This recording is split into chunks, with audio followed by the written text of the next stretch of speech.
Each year of Star Citizen brings with it a new beginning, including new content, new opportunities, and oftentimes a few new ways of doing things. It's an essential element of Star Citizen's DNA, where we don't just build the game out in front of everyone, we continue to review, refine, and redirect our efforts, as well as the very manner in which we make our games along the way. In 2025, this saw the biggest change to our development strategy yet, where new content rose to the forefront while feature work was allowed the time necessary to cook behind the scenes, where dedicated strike teams were formed to deal with the biggest issues at hand, and the patch cadence changed from once every quarter to once every month. It was an exciting year, and now into 2026, we continue our yearly evolution as we head into the upcoming Alpha 4.6. Now, instead of a patch every month or every quarter, this year we'll introduce a new bi-monthly patch cadence, which is one every 2 months for those of you who appreciate homonyms. No? That means that you're going to see big releases like 4.6, 4.7, 4.8 and the like in January, March, and May, and so forth, and so forth, and so forth. And between those patches, we're going to try a new initiative that'll still deliver smaller chunks of in-game content to keep things interesting, like the recent pricing surge on commodities from last week. And in the future, new mission contracts, new loot, and even new spaceships, and all without the need for a big, mega, full patch release. It's an exciting experiment, and one that we're eager to undertake as we continue our journey to 1.0 with a year of patches aiming to deliver more feature improvements like inventory rework, crafting, which, if everything works out, should be in tech preview soon or by the time this airs, instancing, Genesis planets, and more, alongside the content that we showed at CitizenCon Direct, like Rock Cracker, Tactical Strike Groups, and Municipal Works. So, with all that said, let's go ahead now and take a look at some of what Alpha 4.6 has in store for us, and not just with its intended release next week, but throughout this February and into March.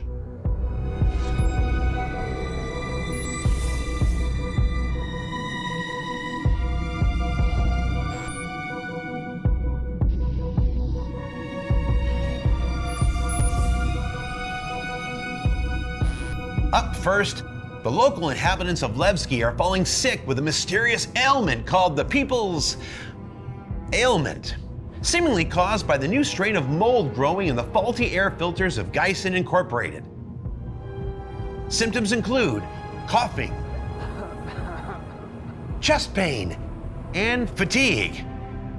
This mold is super resistant and forcing the free and independent people of Levski to reach out to the UEE for help.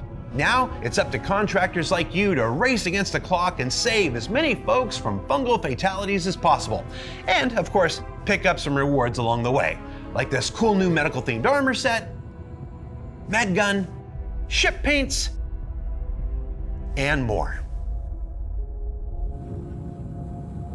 And in feature work, the first iterations of cockpit light amplification are also rolling out for select spacecraft. It's an exciting step forward in addressing one of the oldest struggles pilots have when flying or driving around the dark side of our planets and moons. And like most new features in Star Citizen, this will continue to evolve, improve, and expand to additional vehicles in subsequent patches. And look at all the different colors. And speaking of the oldest struggles, the Aurora, classic ship from RSI, heart of our original crowdfunding campaign, and most owned vehicle in the verse, is finally getting its gold standard pass in Alpha 4.6, bringing it to feature and function parity with today's latest and greatest for those pilots who enjoy flying a true Star Citizen classic. And alongside this, we're finally delivering many of those outstanding campaign paints to go with it, like the Pirate Paint, the Operation Pitchfork paint, the South by Southwest 2015 paint, the Electro Hull paints, and more.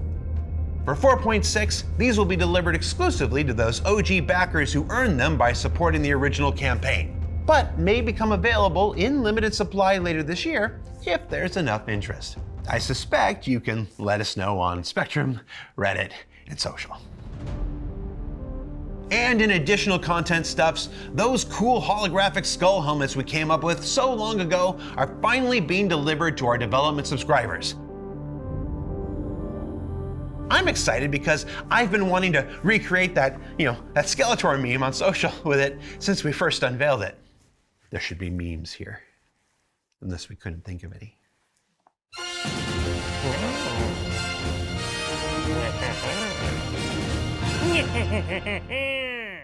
There's also offerings from everyone's favorite band who, look. It's the only Banu you know, technically, who has these nifty new armor and weapon variants available as well. And the debut of the upcoming RSI Hermes, which you'll see fully and learn more about next week. But as we said at the top of the show, 4.6 doesn't stop when it releases next week. That's because about 2 weeks after that, we'll see the unlocking of new faction-based introductory and advanced mining and salvage missions to better guide new players through the two popular professions, as well as provide additional opportunities to existing players. There's our annual Coremore event that encourages folks to spend their lives in the verse with someone special, and it arrives with a host of goodies to acquire. Red Festival returns with its super cool red and gold paints, as well as new decal or not variants for those who prefer a cleaner look to your spacecraft paints. Another limited time change to vendors like the recent pricing surge, but this time discounting vehicles sold through in-game shops. Who's that spaceship mine? And finally, another new ship with a familiar silhouette makes its debut weeks later in the 4.6 era. So what's it called and what's it do? Well, I'm not gonna tell you, because I'm not sure we're getting away with that whole what's that spaceship mine thing. So come back in a few weeks to find out. Ultimately, 4.6 is the start of a new season of Star Citizen content that will continue to expand the story and gameplay of Nyx, the features and capabilities of the universe itself, and the continuing development of the project as a whole. And as far as shows like this are concerned, well, I'm happy to report that we're going back to weekly from now on. So whether that's ISC, SEL, BTS, or whatever a particular episode is called, we'll be back with something to share each and every week that we can. I've missed you. And one of you sent me a giant wooden hammer, which kind of feels like a threat. But I'm gonna try my best. See you next week.